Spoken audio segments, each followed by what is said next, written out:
നീ എവിടെ പോയാൽ നാളെ എന്റെ മുന്നിൽ വന്ന് നിൽക്കുന്ന ഒരു ദിവസം നിനക്ക് വരാനുണ്ട്. അതുകൊണ്ട് പെങ്ങളോട് പറയുകയാ, ഇന്നെല്ലാ ഫ്രണ്ട്ഷിപ്പാണ്. ഇവന്റെ കയ്യിൽ പിടിച്ചാലും കുറ്റം പറയാ പാടില്ല.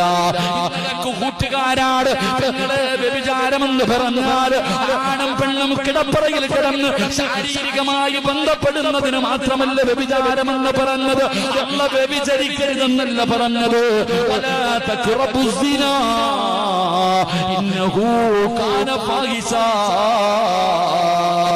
വ്യഭിചരിക്കരുതെന്നല്ല പറഞ്ഞത്. നിങ്ങൾ അടുക്കല്ല്, നിങ്ങൾ അടുക്കല്ല്. അവന്റെ കയ്യിൽ പിടിക്കുന്നത് വ്യഭിചാരമാണ്.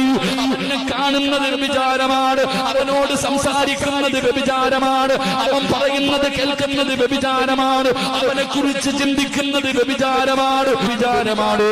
ഇങ്ങനെ വ്യഭിചരിക്കും നടക്കുന്നവന്റെ ആയുസ് കുറവാണ്.